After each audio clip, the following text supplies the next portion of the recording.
Anda kembali di Sapa Indonesia Malam bersama saya Cindy Sistiarani. Saudara, Mahkamah Konstitusi membentuk Majelis Kehormatan MK untuk mengusut dugaan pelanggaran etik Hakim MK di putusan perkara syarat batas usia Capres-Cawapres. Salah satu anggota MK, Jimli Asidiki, yang diduga memiliki kedekatan dengan salah satu capres menegaskan akan bersikap independen.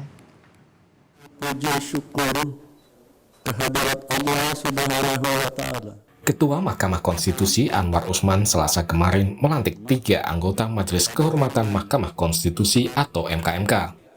3 anggota MKMK yang dilantik adalah Hakim Konstitusi Wahidudin Adams, mantan Ketua MK Jimli Asidiki yang mewakili masyarakat, dan Bintan Saragih mewakili akademisi. MKMK dibentuk untuk mengusut dugaan pelanggaran etik dan perilaku hakim terkait putusan soal syarat usia Capres dan Cawapres. MK menyatakan sedikitnya telah menerima 7 laporan soal dugaan pelanggaran etik Hakim MK. Kaitan dengan dugaan pelanggaran kode etik dan pedoman perilaku hakim. Jadi ada dugaan pelanggaran kode etik dan pedoman perilaku hakim. Ada yang sudah masuk ke MK dalam catatan kami sampai hari ini ada 7 laporan baru 7. Dan tadi saya juga mendapat informasi, saya tidak tahu benar atau tidak karena belum sampai juga ke MK, ada 13 laporan soal itu. Salah satu anggota MKMK, Jimli Asidiki, mendapat sorotan. Sejumlah pihak meragukan independensi Jimli karena memiliki kedekatan dengan Capres Prabowo dan Partai Gerindra. Salah seorang putra Jimli saat ini menjadi pengurus DPP dan caleg dari Partai Gerindra. Namun Jimli menegaskan MKMK akan bersikap independen. Prof. Jimli sendiri pernah mendukung Prabowo. Begini, independensi itu nggak usah diomongin, dikerjain aja. Nanti you nilai kalau sudah diputus. Nanti tinggal dibuktiin.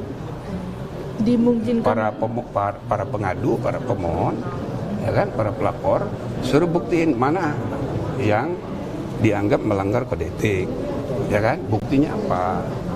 Nah, kalau sudah terbukti melanggar, baru yang kedua, ini masuk kategori berat, apa ringan, apa sedang. Nah, kan sudah tersedia sanksinya, yang paling berat diberhentikan. Hari Jumat lalu, Jimli juga sempat bertemu Prabowo Subianto di rumah di Jalan Kartanegara, Jakarta. Usai pertemuan, Jimli mengungkapkan pendapatnya soal putusan MK. Menurut Jimli, putusan MK yang membuka peluang kepala daerah berusia di bawah 40 tahun maju di Pilpres secara substansial bagus, namun putusan MK tersebut diambil di momen yang tidak tepat. Nah, terhadap putusan MK itu semua kan melihatnya dari segi politik, gitu loh. Dua kubu kiri kanan ini pada marah semua. Ya karena memang kalau dari substansi putusannya kan bagus itu untuk memberi kesempatan anak muda. Cuma timingnya ada kaitan dengan Pilpres yang mau diusung adalah salah satunya ada kaitan. Nah itu kan memang agak kompleks sehingga harus dipisahkan dulu masalah politiknya, masalah hukumnya, dan cara keputusan diambil. MKMK memiliki waktu 1 bulan terhitung sejak 24 Oktober 2023 untuk memutuskan dugaan pelanggaran etik Hakim MK dalam memutus perkara syarat usia Capres-Cawapres. Tim Liputan, Kompas TV. Kita akan dalami langkah MKMK mengusut dugaan pelanggaran etik Hakim MK bersama Ketua PBHI Julius Ibrani. Selamat petang, Mas Ijul. Selamat petang, Cindy. Terima kasih. Baik, terima kasih sudah bergabung di Sapa Indonesia Malam. Mas Ijul, Anda optimis dengan kinerja MKMK nanti? Tentu tidak optimis 100% ya, karena alasannya begini, kami sejak awal menegaskan bahwa problem mendasar hari ini di Mahkamah Konstitusi adalah nepotisme yang menimbulkan konflik kepentingan di antara perkara-perkara dan pihak-pihak di balik perkara itu. Dalam kasus ini kan perkara nomor 90, Anwar Usman adalah adik iparnya Presiden Joko Widodo, lalu Kaesang adalah ketua PSI, lalu Gibran adalah nama yang dicantumkan di dalam permohonan itu dan kemudian terbukti menjadi cawapres, dan buktinya adalah dia penerima manfaat pertama dari putusan Mahkamah Konstitusi perkara. Jadi dari awal kalau kita sudah masih memiliki titik temu relasi yang berpotensi konflik kepentingan, itu sudah gagal total. Jadi kita harus menetapkan standar tertinggi. Makanya PBI mengatakan MK tidak boleh memiliki satupun titik temu relasi dengan Mahkamah Konstitusi, dengan para hakim, dengan mereka-mereka yang berkepentingan pada perkara 90. Nah, Oke. itu yang kami tegaskan. Nah, dalam hal ini terdapat juga di dalam Prof. Jimli itu sendiri. Nah, Gitu. kenapa? Ini yang kami kecewakan. Nah, Prof. Jimli kan memang ada kedekatan dengan Partai Gerindra dengan Prabowo Subianto. Tapi apakah kedekatan itu mempengaruhi nanti putusan MK? Bukan soal mempengaruhi atau tidak. Standar tertinggi itu adalah tidak memiliki titik temu sama sekali agar tidak ada pintu. Gitu. Oke. Masalahnya, kalau tadi statementnya Prof. Jimli kan, ya kita lihat aja nanti di akhir. Loh, perkara 90 kan juga begitu. Pertanyaannya ketika di akhir masih bisa diubah atau enggak? Kan nggak bisa. Final and binding. Jadi justru perkara ini harus dipastikan di depan, harus diberi jaminan di depan, tidak ada pintu masuk konflik kepentingan, tidak ada titik temu yang dijadikan pintu masuk untuk titip-titipan, pesan-pesanan, tunggang-tunggangan, dan segala macam. Ini yang kami khawatirkan. Makanya kami katakan tidak boleh ada sama sekali relasi. Nah, ini kan faktanya tidak. Ini yang membuat kami tidak optimis. Tapi kami akan tetap menjalani proses sebagaimana mestinya. Oke, tapi ada tadi dijanjikan oleh Prof. Jimli juga integritas Prof. Jimli untuk bisa menjanjikan bahwa tidak akan ada pengaruh pada putusan MK nanti meskipun ia ada kedekatan dengan Partai Gerindra dan baca pres Prabowo Subianto. Anda tidak percaya dengan itu?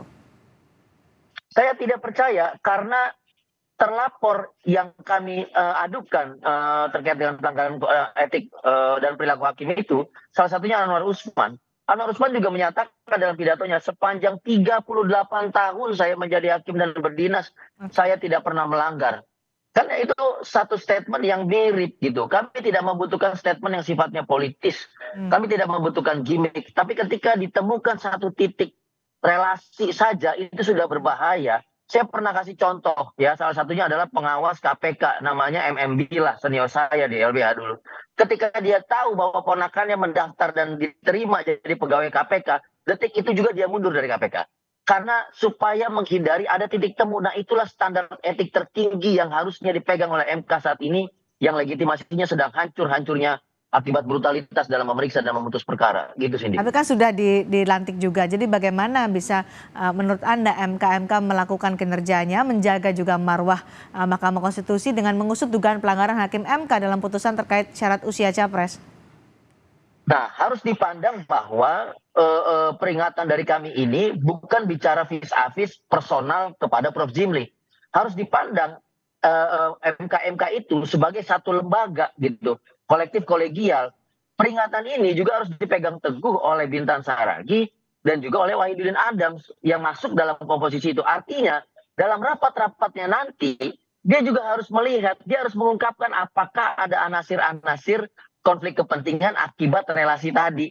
Dia harus menyampaikan itu sebelum semuanya terlanjur tertuang dalam hasil pemeriksaan MK dan keburu diputuskan, ditandatangani dan dipublikasi. Itu nggak bisa diubah dalam bentuk apapun. Jadi harus dipandang ini sebagai satu kelembagaan MK. Okay. Kalau bicara Prof. Jimli, kita bicara kapasitas, ya satu Indonesia bahkan luar negeri juga mengakui. Tapi kami bicara soal MK secara kelembagaan agar tetap dijaga juga oleh Prof. Bintan Saragih, agar tetap dijaga juga oleh Wahidudin Adams. Dijaga apa? Dijaga lembaganya. Lewat apa? Lewat Prof. Jimli-nya. Kira-kira gitu, Cindy. Baik. Nah, ini kan nanti akan segera bekerja untuk bisa melakukan menangani perkara soal putusan dari Mahkamah Konstitusi terkait dengan usia capres dan cawapres. Bukti-bukti apa menurut Anda yang harus digali oleh MK untuk mengusut pelanggaran ini?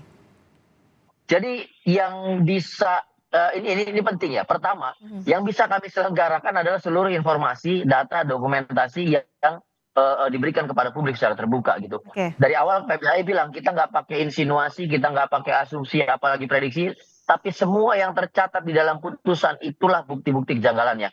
Nah, kami yang tidak ada di dalam RPH, rapat permusyawaratan hakim, maka kami nggak bisa tahu apa nuansa batin yang ada di dalamnya, apa perdebatan. Nah, harusnya itu yang digali oleh MK. Prof. Jimli sebagai mantan hakim konstitusi, Wahidudin Adams sebagai hakim yang juga memeriksa perkara 90, dia harus bersikap terbuka dan berani menggali lebih dalam apa yang terjadi di RPH itu dan mengungkapkan sebagai salah satu bukti yang digali oleh MK dan jadi pegangan dalam mengambil putusan. Gitu. Apa konsekuensinya kalau MK akhirnya memutuskan ada hakim MK yang bersalah?